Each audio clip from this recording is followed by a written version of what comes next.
नमस्कार दोस्तों, आज हम पढ़ रहे हैं प्रतिशत की अगले टाइप्स। देखिए दोस्तों, आज का फर्स्ट जो क्वेश्चन है अपनी टाइप का, वो आपकी स्क्रीन पर है कि किसी व्यक्ति के वेतन में 20% की वृद्धि, फर्स्ट टाइम में तो क्या कर रहे हैं 20% की वृद्धि तथा बाद में 20% की कमी कर दी जाए तो कितने प्रतिशत का परिवर्तन होगा उसकी आय में या उसके वेतन में। ठीक है दोस्तों, सबसे पहले देखिए इस क्वेश्चन को अपन कैसे स्टार्ट करते हैं। सॉल्यूशन देखिए दोस्तों, इसका क्या होगा, इसको आप मात्र 2 सेकंड में हल कर सकते हो। सबसे पहले देखिए दोस्तों क्या दे रखा है अपने को दे रखा है, पहले तो 20% की वो क्या कर रहा है, वृद्धि कर रहा है, और फिर 20% की क्या कर रहा है, कमी कर रहा है। तो देखिए दोस्तों, प्रतिशत जो है वो 100% अपन मानते हैं, 100% से वैल्यू है वो ज्यादा नहीं होती है। तो अपन ने मान लिया कि पहले उसका जो वेतन था वो कितना था, 100% था या 100 रुपए था। ठीक है दोस्तों, तो देखिए दोस्तों पहले उसने क्या की है, 20% की वृद्धि की है। तो 100% जब उसका वेतन था, 20% की वृद्धि कर दी, तो दोस्तों उसका वेतन कितना हो गया, 120। ठीक है दोस्तों, दूसरी प्रोसेस में उसने क्या किया है कि उसके बाद उसके वेतन में 20% की क्या की गई दोस्तों, कमी की गई है। पहले 20% की वृद्धि की तो कितना हो गया, 120। अब 20% की कमी करेगा तो 100 के हिसाब से कितना हो जाएगा दोस्तों, 80। ठीक है दोस्तों, आगे आपको कुछ नहीं करना है, सिर्फ क्वेश्चन की लैंग्वेज पे ध्यान देना है। पहले 20% की वृद्धि की गई तो उसका जो वेतन है वो कितना हो जाएगा, 120%, और फिर 20% की कमी की गई तो उसका वेतन दोस्तों कितना हो जाएगा, 80%। तो दोस्तों देखिए इसके अंदर आपको करना क्या है, ये दोनों वैल्यू को डायरेक्ट उसके वेतन में क्या परिवर्तन आएगा, तो परिवर्तन देखने के लिए क्या करेंगे अपन, ये भी प्रतिशत है, ये भी प्रतिशत है, ये वैल्यू पहले की है, ये कमी के बाद की है। तो देखिए दोस्तों अपन क्या करेंगे, प्रतिशत 0 से 0 कैंसिल करेंगे। अब अपने को प्रतिशत में परिवर्तन जानना है तो डायरेक्ट आप इन दोनों वैल्यू को क्या कर दोगे, गुणा कर दोगे। तो 12 गुणा 8 दोस्तों कितना हो जाएगा, 96। तो दोस्तों 100 से वैल्यू यदि कम आती है तो क्या आएगा, वेतन में परिवर्तन क्या होगा, कमी आएगी, और 100 से ये वैल्यू ज्यादा आती है तो दोस्तों वो क्या हो जाएगी, वृद्धि हो जाएगी। तो यहाँ का आंसर आया 96%। लेकिन अपने को तो परिवर्तन जानना है, तो दोस्तों वेतन में जो परिवर्तन है वो हो जाएगा, 100 से वैल्यू कितनी कम है, 4%। तो दोस्तों 4% कम। ठीक है दोस्तों, ये था अपना सीधा सा शॉर्टकट तरीका कि सबसे पहले वृद्धि है तो 120 हो जाएगा, कमी है तो 80 हो जाएगा। ये कमी और वृद्धि ज्यादा या अलग अलग संख्याएं, बड़ी संख्याएं छोटी संख्याएं भी हो सकती हैं। पहले 120 हो गया, फिर 80 हो गया। अपने को परिवर्तन जानना है कितने प्रतिशत की कमी होगी या वृद्धि होगी, तो उसके लिए आप डायरेक्ट इनको मल्टीप्लाई कर सकते हो। 0 से 0 कट गया, 12 को 8 से मल्टीप्लाई करोगे तो 96। तो 96 100 से कितना कम है, 4% कम है। तो 4% की दोस्तों क्या हो जाएगी, कमी हो जाएगी। ठीक है दोस्तों, देखिए इस क्वेश्चन को आप अलग तरीके से भी सोल्व कर सकते हो। ठीक है दोस्तों, ये तरीका आपके सामने है, अलग तरीका देखो इसी क्वेश्चन का। नेक्स्ट तरीका देखिए दोस्तों, इस क्वेश्चन को अपन एक ऑल इन वन फॉर्मूला बनता है उसके हिसाब से भी अपन टैकल कर सकते हैं। जैसे एक तरीका होता है a plus b plus ab बटा 100। ठीक है दोस्तों, इस तरीके से भी आप इस क्वेश्चन को हल कर सकते हो। जैसे दोस्तों क्या है, पहले उसके वेतन में क्या की गई, 20% की वृद्धि। ठीक है दोस्तों, प्लस फिर 20% की दोस्तों क्या की गई है, कमी की गई है। ठीक है दोस्तों, अब ये प्लस रहेगा, अब 20 गुणा में 20 बटे 100। ठीक है दोस्तों, ये हो जाएगा 20 प्लस 20 प्लस 20 प्लस 20 गुणा 20 बटे 100। अब देखिए दोस्तों, ये वैल्यू वृद्धि की है तो प्लस हो जाएगा, ये कमी की है तो माइनस, ये प्लस और ये माइनस। अब आप 0 को 0 से कैंसिल कर सकते हो, 20 और 20, ये प्लस का 20 है, ये माइनस का 20 है, तो इनको आपस में ऐड करोगे तो ये आपस में दोस्तों क्या हो जाएगा, कैंसिल हो जाएगा। अपने पास वैल्यू बची 2 गुणा 2, तो 2 को 2 से मल्टीप्लाई करोगे दोस्तों कितना आएगा, 4। बट एक वैल्यू प्लस की है, एक वैल्यू माइनस की है, तो प्लस की संख्या को माइनस से जब मल्टीप्लाई किया जाता है दोस्तों तो सदैव उसका गुणनफल माइनस आता है। तो ये 4 जो है दोस्तों ये माइनस यानी ऋणात्मक वैल्यू आई है। ऋणात्मक वैल्यू जब भी आती है तो उसका मतलब होता है कमी। ठीक है दोस्तों, तो 4% की क्या हो जाएगी, कमी। ठीक है दोस्तों। तो इस तरीके से भी आप इस क्वेश्चन को सोल्व कर सकते हो। दोबारा से देख लेना, किसी व्यक्ति के वेतन में 20% की वृद्धि तथा फिर 20% की कमी कर दी जाए तो उसके वेतन पर क्या प्रभाव पड़ेगा या कितना परिवर्तन होगा, तो वो जानने के लिए इस तरीकों का इस्तेमाल आप कर सकते हो। ठीक है दोस्तों, चलिए रहे दोस्तों, क्वेश्चन आपकी स्क्रीन पर है, उसी लैंग्वेज थोड़ा सा चेंज है इसका। दोबारा से इस क्वेश्चन को मैं पढ़ देता हूँ। देखिए दोस्तों, किसी वस्तु के मूल्य में 10% की क्या कर रहा है, वृद्धि। पहले फर्स्ट टाइम में 10% की क्या हो रही है, इसके मूल्य में 10% की वृद्धि। फिर खपत में कितने प्रतिशत की कमी की जाए ताकि उसका जो खर्चा है उस पर कोई प्रभाव न पड़े, अपरिवर्तित रहे। ठीक है दोस्तों, तो इस क्वेश्चन को आप सोल्व करने के लिए देखिए दोस्तों क्या करोगे, इस प्रकार का जो प्रश्न आता है दोस्तों, तो उसमें वैल्यू जो है वो आपको एक ही मिलेगी दोस्तों। पिछला जो प्रश्न था उसमें दो वैल्यू दे रखी थी, एक वृद्धि थी एक कमी थी। इसमें सिर्फ वैल्यू क्या दे रखी है, एक ही दे रखी है। या तो वृद्धि मिलेगी तो कमी पूछेगा, कमी दे रखी है तो वृद्धि पूछेगा। तो यहाँ अपने को वृद्धि दे रखी है और कमी पूछ रहा है। तो दोस्तों कमी निकालने के लिए इसका एक सीधा सा तरीका है, आपको कुछ भी नहीं करना है, 1 सेकेंड में इस क्वेश्चन को आप डायरेक्टली सोल्व कर सकते हो। देखो तरीका क्या होगा दोस्तों, देखो यहाँ वैल्यू कितने परसेंट की वृद्धि की गई है, 10% की वृद्धि की गई है। तो ऊपर जितना भी वैल्यू है आपके क्वेश्चन में वो ऊपर लिख दो, चाहे कमी हो चाहे वृद्धि हो। यहाँ वृद्धि है तो ऊपर आ जाएगा 10। ठीक है दोस्तों, अब अपने को ध्यान देना है इस शब्द के साथ में, शब्द इसके साथ में क्या जुड़ा हुआ है, कमी है या वृद्धि है। अब दोस्तों इस संख्या के साथ में वृद्धि है, तो वृद्धि प्रतिशत वृद्धि हमेशा 100 में क्या होती है दोस्तों, प्लस होती है, और कमी प्रतिशत होती है वो हमेशा 100 में माइनस होती है। तो ये वृद्धि है 10%, तो क्या हो जाएगा 110 को गुणा में 100। तो इस तरीके से आप इस क्वेश्चन को हल कर सकते हो दोस्तों। ऊपर जो भी वैल्यू दे रखी है ऊपर आएगी, नीचे आ जाएगी, कमी है तो माइनस के साथ 100 में से, और वृद्धि है तो प्लस के साथ 100 में। ठीक है दोस्तों, अब इसको आप मल्टीप्लाई कैलकुलेट करोगे तो 0 से 0 कैलकुलेट हो जाएगा। अब 50 100 में आप 11 का भाग लगाओगे तो दोस्तों हो जाएगा 9 से 1/11।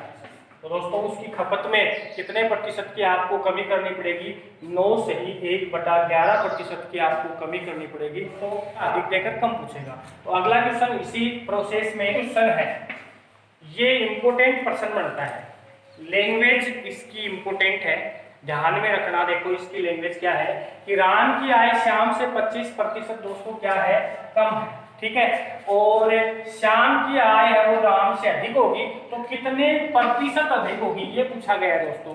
यहाँ प्रतिशत जो सिंबल लगा हुआ है इससे क्वेश्चन इंपोर्टेंट बन गया। यदि प्रतिशत नहीं होता तो जैसे डायरेक्ट 25 है तो 25 कम है तो अधिक भी 25 ही होना था, लेकिन परसेंटेज जुड़ने से इस क्वेश्चन का जो इंपोर्टेंस है वो बढ़ गया। वैसे कई स्टूडेंट क्या करते हैं कि भाई राम की आय श्याम से 25% कम है तो श्याम की आय पूछी गई है तो वो 25% अधिक होगी, इस प्रकार का आंसर डालते हैं कई बार। और एग्जामिनर जो होता है वो ऑप्शन भी इस प्रकार के क्वेश्चंस के उसी टाइप का बनाता है आपकी मेंटलिटी के आधार पे।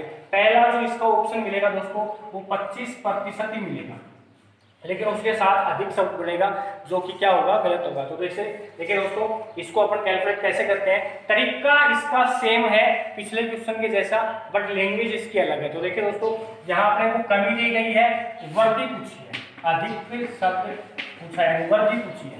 कमी देगा तो वृद्धि पूछेगा, वृद्धि देगा तो कमी पूछेगा।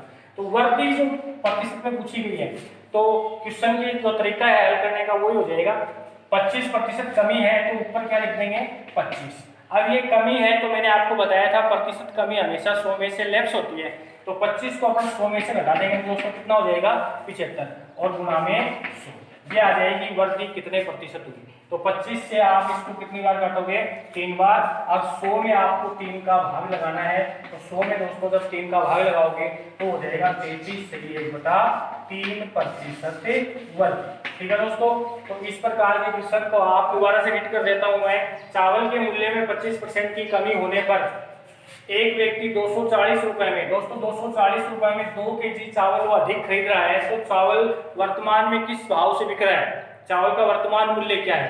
तो इस प्रकार के प्रश्नों में दो टाइप के क्वेश्चन बनते हैं दोस्तों इसी क्वेश्चन में। जैसे यहाँ आपको पूछा गया है वर्तमान यानी प्रेजेंट वैल्यू पूछी गई है, हो सकता है नेक्स्ट क्वेश्चन में या इसी क्वेश्चन में आपको प्रारंभिक मूल्य भी पूछ सकता है कि फर्स्ट में यानी पहले इसका भाव क्या था। ठीक है दोस्तों, जैसे देखो आप क्या करोगे, क्वेश्चन में आपको दिया गया है कि चावल के मूल्य में 25% की कमी आई है और 240 रुपए में कितना केजी चावल वो अधिक खरीद रहा है, 2 केजी चावल अधिक खरीद रहा है। आपने उसका वर्तमान मूल्य निकाल लिया, कितना है दोस्तों 30 रुपए प्रति केजी आ गया है। ठीक है दोस्तों, अब देखिए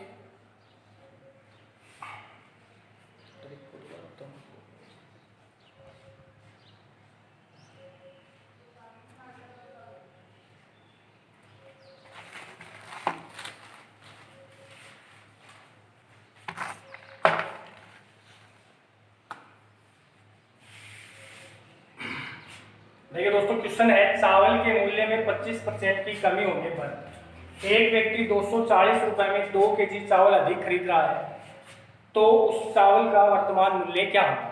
तो चावल का आपने को क्या ज्ञात करना है, वर्तमान मूल्य दोस्तों ज्ञात करना है, वर्तमान मूल्य। तो दोस्तों चावल का वर्तमान मूल्य ज्ञात करने के लिए आप क्या करोगे, सीधा सा इसका तरीका है, सबसे पहले आप यहाँ ही 240 रुपए में कितना केजी चावल खरीद रहा है, 2 केजी चावल अधिक खरीद रहा है। दोस्तों सबसे पहले करेंगे 2 केजी चावल कितने रुपए में खरीदे, 240 रुपए में, तो 1 केजी चावल दोस्तों कितने का हो जाएगा, 120 रुपए का। ठीक है दोस्तों, इसको आप आपस में डिवाइड करोगे तो 1 केजी चावल कितने का हुआ, 120 रुपए का। अब देखो दोस्तों 120 रुपए पर केजी का चावल 1 केजी आता है, लेकिन मूल्य में कितने प्रतिशत की कमी आई है, 25% की। तो आप डायरेक्ट इसका वर्तमान भाव निकालने के लिए क्या करोगे, 120 का 25% निकाल लीजिए। और दोस्तों 120 का आप 25% निकालोगे, जो मैंने आपको तरीका बताया था पिछले क्लास में, उससे आप इसको कैलकुलेट करोगे, 0 से 0 कैंसिल हो जाएगा, 2 0 से। अब 25 को आप 12 से मल्टीप्लाई करके 10 का भाग लगाओगे तो दोस्तों आ जाएगा 30 रुपए प्रति केजी। ठीक है दोस्तों, तो इस हिसाब से आप किसी भी वस्तु का वर्तमान मूल्य ज्ञात कर सकते हो, और वर्तमान मूल्य इस चावल का कितना आया, 30 रुपए प्रति केजी। ठीक है दोस्तों, कि यहाँ तो आपको पूछा गया है वर्तमान मूल्य, लेकिन आपको प्रारंभिक मूल्य भी पूछा जा सकता है। अब देखिए दोस्तों इसका आपने कैलकुलेट किया, वर्तमान मूल्य इस क्वेश्चन से आपने निकाल लिया है, वो कितना आया है, 30 रुपए प्रति केजी आया है। यदि आपको इसी क्वेश्चन में यदि प्रारंभिक मूल्य पूछा जाए, प्रारंभिक मूल्य पूछा जाए तो आप क्या करोगे। तो देखिए दोस्तों सबसे पहले तो आपको क्या निकालना पड़ेगा, इसका वर्तमान मूल्य ज्ञात करना पड़ेगा। वर्तमान मूल्य आपने इसका निकाला है, कितना आया, 30 रुपए प्रति केजी के भाव से आ गया। अब अपने को इसका निकालना है प्रारंभिक मूल्य। तो देखो प्रारंभ में इसका मूल्य कितना था, तो प्रारंभिक मूल्य ज्ञात करने के लिए क्या करोगे, 30 जो वर्तमान रेट है उसका आप क्या करोगे दोस्तों, 30 गुणा में 100 बटे। अब देखिए दोस्तों यहाँ मूल्य में कितना आया है, कमी हुई है, तो कमी हुई है 25% की, तो यहाँ कमी को अपन 100 में से लेस करके लिखेंगे तो कितना हो जाएगा दोस्तों, 75। ठीक है दोस्तों, तो प्रारंभिक मूल्य ज्ञात करने का तरीका हो जाएगा, जो वर्तमान मूल्य है उसको 100 से गुणा करके और कमी है उसको 100 में से घटा दो, तो 30 गुणा 100 बटे 75, ये आपका प्रारंभिक मूल्य डायरेक्ट आ जाएगा दोस्तों। 25 से इसको 4 बार काट देंगे, 25 से 3 बार कट जाएगा, और 3 से 30 को कितनी बार काटेंगे दोस्तों, 10 बार, और 10 को 4 से मल्टीप्लाई करोगे तो 40 रुपए प्रति केजी। तो दोस्तों ये था प्रारंभिक मूल्य ज्ञात करने का तरीका। आप इस प्रश्न में 2 प्रश्न हल कर सकते हो, वर्तमान मूल्य और प्रारंभिक मूल्य। ठीक है दोस्तों, कि चीनी के मूल्य में 20% की कमी होने पर एक व्यक्ति 720 रुपए में 6 केजी चीनी अधिक खरीद पाता है, तो चीनी का वर्तमान मूल्य क्या है।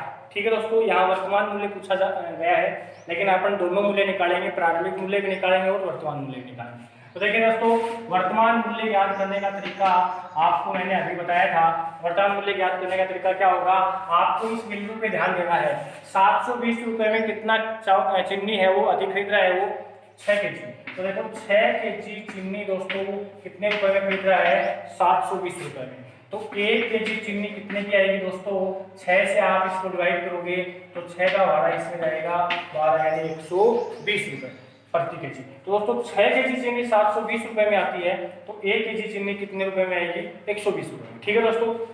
अब देखिए दोस्तों 1 किलो का भाव अपने पास कितना है? 120। तो 120 का आप क्या करोगे? मूल्य में कितने प्रतिशत की कमी हुई थी? 20% की। तो 120 का आप डायरेक्ट 20% निकाल लीजिए, ये आपका क्या आ जाएगा? वर्तमान मूल्य आ जाएगा चीनी का। तो दोस्तों 120 का आप 20% निकालोगे तो 0 से 0 12 दूनी 24 रुपए प्रति केजी। तो दोस्तों ये हो जाएगा चीनी का वर्तमान मूल्य क्या होगा? तो वर्तमान मूल्य कितना आ गया दोस्तों? 24 रुपए प्रति केजी। अब देखिए दोस्तों इसका आप प्रारंभिक मूल्य भी ज्ञात कर सकते हो।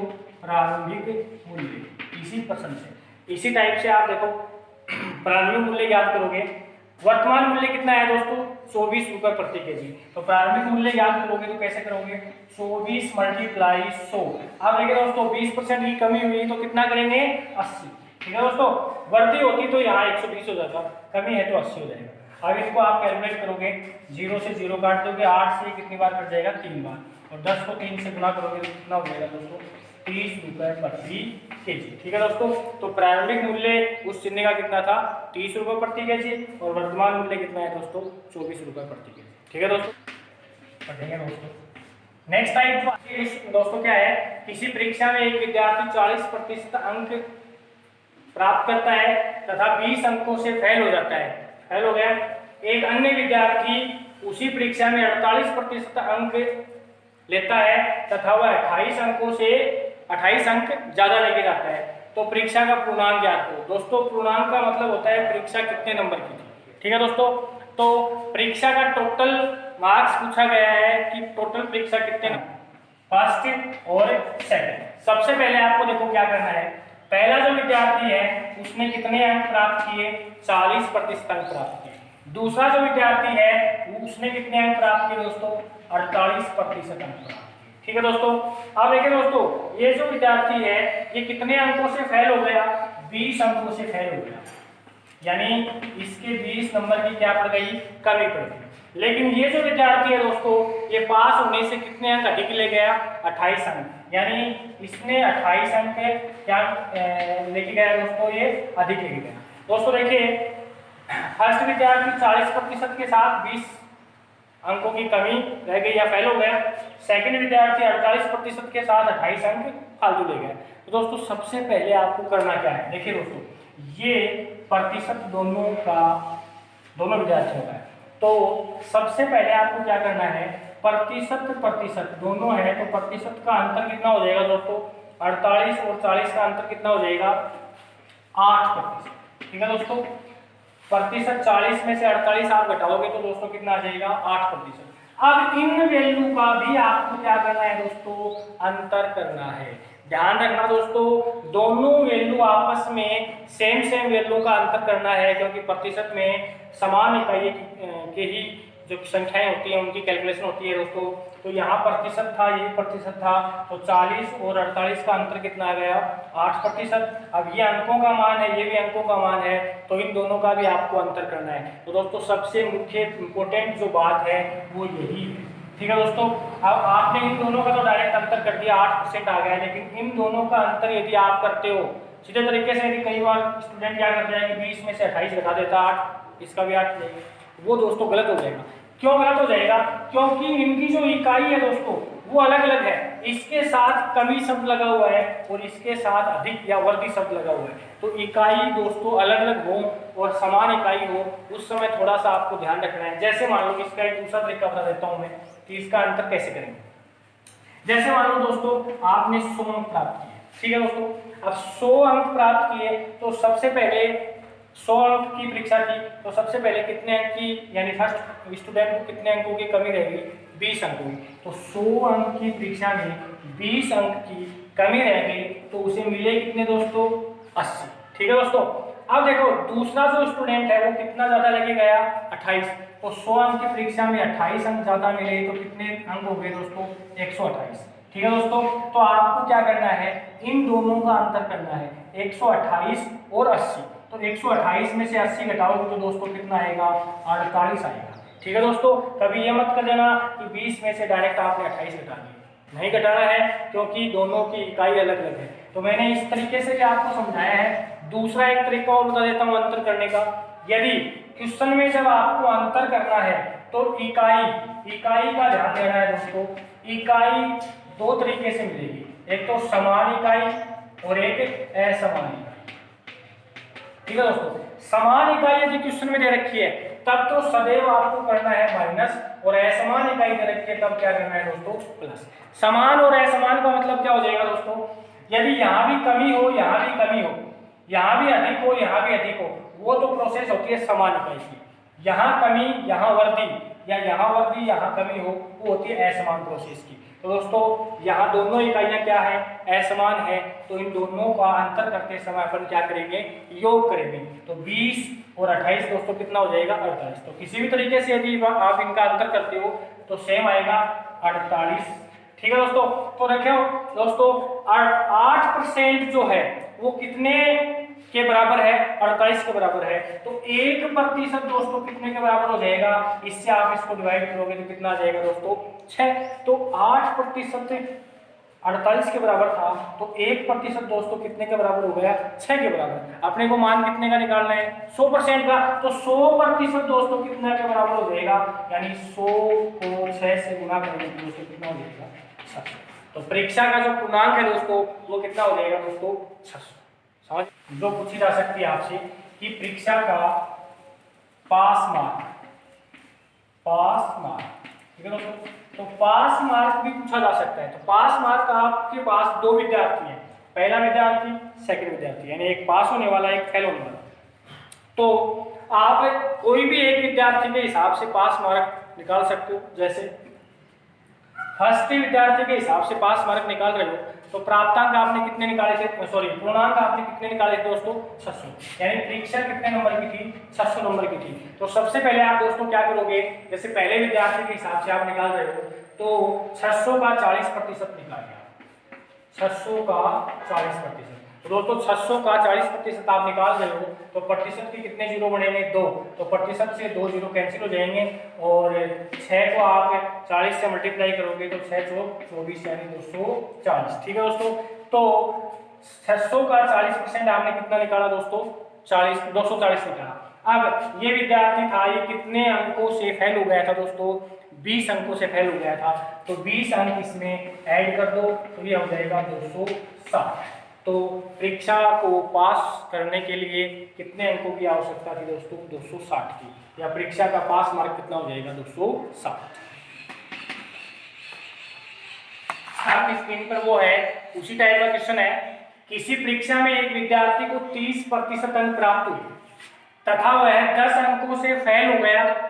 एक अन्य या दूसरे विद्यार्थी को 35% अंक प्राप्त हुए तथा वह 15 अंक अधिक ले गया। तो परीक्षा का पूर्णांक क्या है दोस्तों। इस क्वेश्चन को आप उसी प्रोसेस से हल कर सकते हो, सेम उसी टाइप का क्वेश्चन है ये। तो दोस्तों देखो इस क्वेश्चन को अपन कैसे हल करेंगे। अपने पास कितने कैंडिडेट हैं, 2 कैंडिडेट हैं दोस्तों।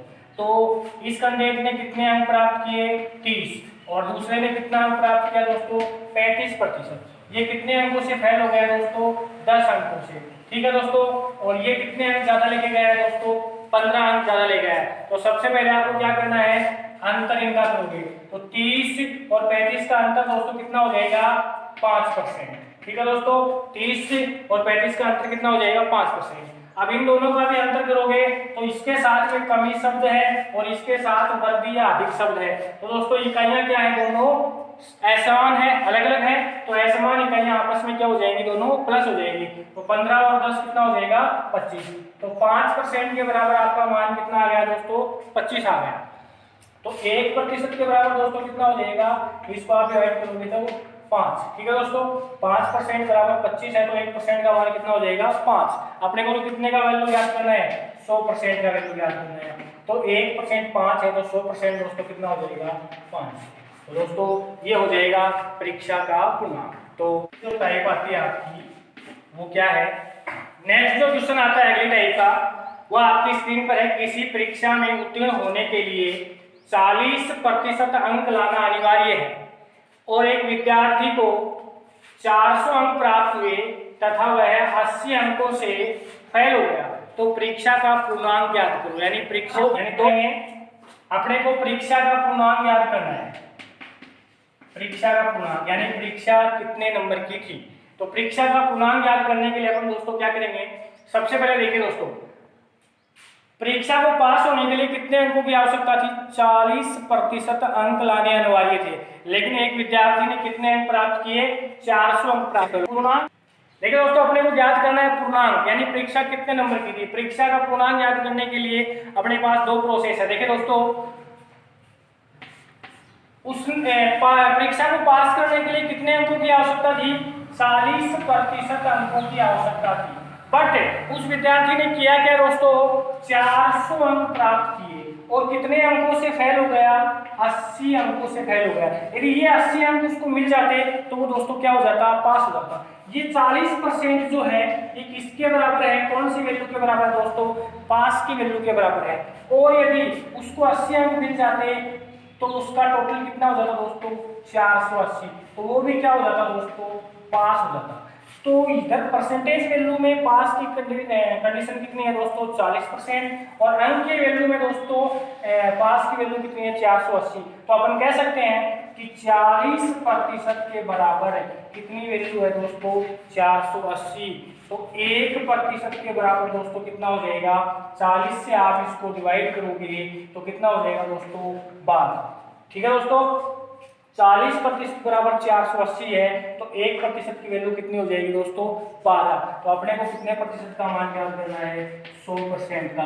तो 100% का मान ज्ञात करोगे तो 12 को आप कितने से मल्टीप्लाई करोगे, 100 से, तो कितना हो जाएगा दोस्तों, 1200। तो परीक्षा का जो पूर्णांक है दोस्तों वो कितना आ जाएगा, 1200। यानी परीक्षा कितने नंबर की थी, 1200। ठीक है दोस्तों, नेक्स्ट क्वेश्चन जो आपका आता है वो है, किसी परीक्षा में उत्तीर्ण होने के लिए 50% अंक लाना अनिवार्य है। किसी परीक्षा में उत्तीर्ण होने के लिए कितने अंकों की आवश्यकता है, 50% अंक लाना अनिवार्य है। एक विद्यार्थी को 43% अंक प्राप्त हुए तथा वह 42 अंकों से क्या हो गया दोस्तों, फेल हो गया। तो परीक्षा का पूर्णांक क्या है। जो आपने लास्ट जो क्वेश्चन पढ़ा है दोस्तों, जस्ट उसी टाइप का है, थोड़ा सा इसमें चेंज किया गया है। पिछले प्रश्न में दोस्तों एक वैल्यू परसेंटेज की थी और जो दोनों अन्य वैल्यू थी वो अंकीय मान की थी, लेकिन यहाँ 2 वैल्यू परसेंटेज की है और 1 वैल्यू अंकों की है। थोड़ा सा चेंज किया गया है, प्रश्न वही है, थोड़ा सा इसमें चेंज है दोस्तों।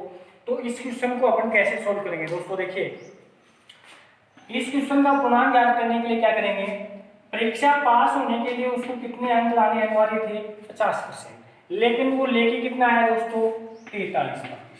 ठीक है दोस्तों, 50% अंक लाना अनिवार्य था, 43% उसको प्राप्त हुए दोस्तों, और वो कितने अंकों से फेल हो गया, 20 अंकों से फेल हो गया। तो दोस्तों देखिए, परसेंटेज वैल्यू जो है दोनों का अपने को क्या करना है, अंतर करना है। ये 42 अंकों से दोस्तों क्या हुआ है, फेल हुआ है। तो यहाँ इन दोनों का जब अपन अंतर करेंगे 50 और 43 का, तो दोस्तों कितना आएगा, 60% आएगा। लेकिन यहाँ अंकीय मान सिर्फ एक ही साइड का डायरेक्ट है, तो अपन अंतर नहीं करेंगे, डायरेक्ट यही वैल्यू रखेंगे 42। तो 60% के बराबर दोस्तों कितना वैल्यू है, 42 है। तो 1% बराबर दोस्तों कितना हो जाएगा, 7 से इसको आप डिवाइड करोगे तो कितना आएगा, 6। तो अपने को कितने का मान ज्ञात करना है दोस्तों, 100% की वैल्यू ज्ञात करनी है। तो 100% की वैल्यू कितनी हो जाएगी, 6 × 100 करेंगे तो दोस्तों कितना हो जाएगा, 600। तो दोस्तों परीक्षा का जो पूर्णांक है वो कितना आ जाएगा, 600। ठीक है दोस्तों, नेक्स्ट टाइप देखिए दोस्तों आपका है, देखिए दोस्तों नेक्स्ट जो टाइप आपकी आती है वो है, किसी परीक्षा में 60% विद्यार्थी हिंदी में पास हुए। 60% विद्यार्थी दोस्तों किसमें पास हुए हैं, हिंदी में, तथा 70% विद्यार्थी दोस्तों अंग्रेजी में पास हुए। ठीक है दोस्तों, 60% विद्यार्थी किसी परीक्षा में हिंदी में पास हुए, 70% विद्यार्थी अंग्रेजी में पास हुए, एवं दोनों विषयों में 80% विद्यार्थी पास हुए हों, दोनों विषयों में 80% विद्यार्थी पास हुए हों, तो परीक्षा में या कक्षा में फेल विद्यार्थियों का प्रतिशत क्या है। ठीक है दोस्तों, फेल विद्यार्थियों का प्रतिशत अपने को ज्ञात करना है। तो इसका एक साधारण सा तरीका इस क्वेश्चन को सोल्व करने का, देखिए दोस्तों क्या है कि 60% तो दोस्तों किसमें पास हुए हैं, हिंदी में, और 70% दोस्तों किसमें पास हुए हैं, अंग्रेजी में। और दोनों में पास होने वाले कैंडिडेट कितने हैं दोस्तों, 80% है। सबसे मुख्य बात देखिए दोस्तों, ये भी पास का परसेंटेज है, ये भी पास का परसेंटेज है, और ये भी पास का परसेंटेज है। ठीक है दोस्तों, ये हिंदी के विद्यार्थी हैं, ये अंग्रेजी के विद्यार्थी हैं, और ये कॉमन विद्यार्थी हैं दोस्तों। कॉमन का मतलब ये जो 80% विद्यार्थी हैं, ये इनमें भी शामिल है और इनमें भी शामिल है। एक बात याद रखना, कोई भी विद्यार्थी एक सब्जेक्ट में एक ही बार काउंट होता है, न कि बार बार। ठीक है दोस्तों, तो दोस्तों सबसे पहले इस क्वेश्चन का तरीका आपको क्या करना है, अपने को पास पास पास तीनों ही वैल्यू पास की दे रखी है, और पूछ क्या रहा है, फेल। तो दोस्तों देखिए अपने को क्या करना है, इन दोनों को प्लस करना है, 60 प्लस 70। ठीक है दोस्तों, अब 60 और 70 को अपन ने ऐड किया तो दोस्तों कितना आ गया, 130% वैल्यू आ गई। ठीक है दोस्तों, अब ये जो है कॉमन वैल्यू, ये अपने को सदैव घटानी है इस प्रकार के प्रश्न में। तो 130 में आप 80 घटा दो दोस्तों, तो आपका मान कितना आ जाएगा दोस्तों, 50%। ठीक है दोस्तों, यानी कि ये जो 50% वैल्यू आई है, ये किसके है दोस्तों, पास कैंडिडेटों की है। तो दोस्तों अपने को पूछा क्या गया था, फेल विद्यार्थी। तो किसी परीक्षा में 50% व्यक्ति या विद्यार्थी पास होते हैं दोस्तों, तो फेल कितने प्रतिशत होंगे दोस्तों, तो फेल का परसेंट कितना हो जाएगा दोस्तों, 50 ही हो जाएगा। ठीक है दोस्तों, 50% पास हुए तो 50% ही दोस्तों क्या हो जाएंगे। उसके बाद नेक्स्ट जो क्वेश्चन पढ़ेंगे अपन अगली क्लास में। ठीक है दोस्तों।